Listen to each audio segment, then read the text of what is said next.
¿Qué tal? ¿Cómo están? Muy buenas tardes, días, noches. Soy Bernardo Monroy del Heraldo de León.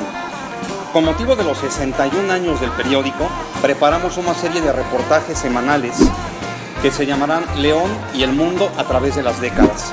Vamos a empezar con los años 50, de ahí pasar a los 60, los 70, los 80, los 90 y la primera década de los 2000. Así que bueno, vamos a escuchar el rock clásico, vamos a recordar las principales películas, los cómics que trascendieron, los acontecimientos históricos, en fin. Estamos aquí en el Joannis Café, que es un homenaje completamente a la década de los 50. Todos lo sentimos aquí como Marty McFly cuando viaja a aquella época de los 80. Empecemos con los 50.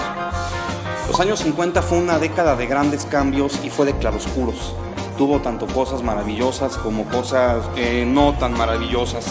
Se consolidaba el cine de oro mexicano y dos de las grandes películas eran Pepe el Toro. Los pobres. Fascinante historia que arrancando personajes a la calle los plasma vivos en la pantalla entre risas, lágrimas y música. Y por supuesto, Los Olvidados de Luis Buñuel. La más realista de las películas mexicanas, la más enternecedora, dura y tremenda de las producciones fílmicas. Los Olvidados.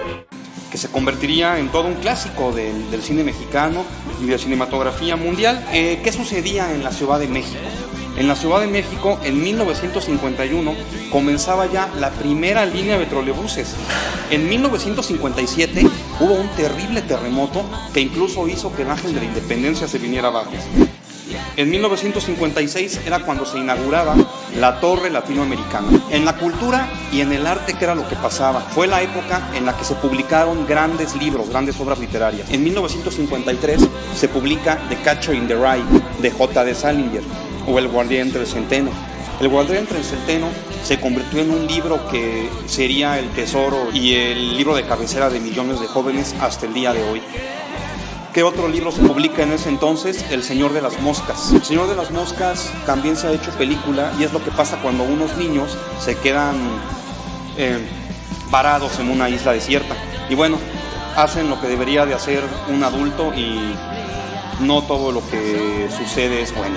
¿Qué pasaba? ¿Qué pasaba en el mundo? Terminaba la Segunda Guerra Mundial y empezaba la Guerra Fría, con todas sus tensiones, con todas sus presiones. Incluso el Heraldo de León publicó en la primera portada de 1958 que Nikita Khrushchev y Eisenhower ya tenían muchísimos roces y únicamente Charles de Gaulle era quien podía poner un alto a una hipotética Tercera Guerra Mundial que pues gracias a Dios nunca sucedió, ¿no? Pero en León, ¿qué pasaba? En León todavía muchísimas calles sin pavimentar. Incluso, de acuerdo con el reportaje que publicamos, que pueden checar en nuestra página web, en la Merced todavía había establos. Y una de las grandes noticias era que habría medidores de agua para toda la ciudad. Entonces llegaban los automóviles, llegaba el Peugeot 1959, se conseguía en Autos Chacho. Autos Chacho estaba por la Zona de la Calzada y entonces tú podías conseguir una casa y rentarla en Manzanares, que estaba creciendo por el módico precio de 40 pesos semanales. Bueno, en 1958 ya llegaba el nuevo Arco de la Calzada y por supuesto se abría el Cine León. En el Cine León se proyectarían todas estas grandes películas que ya mencionamos. Este es solo un recorrido por la década de los 50. La semana que sigue vamos a hablar de los 60, ya la época de The Beatles, ya la época del rock and roll como tal, ya la época de los Rolling Stones, los grandes movimientos estudiantiles que cobran gran vigencia este año, que se cubren 50 de la matanza de Tlatelolco. En fin, no nos dejen de ver y, como diría una famosa serie televisiva de aquella época, a la misma batihora y en el mismo Vaticanal.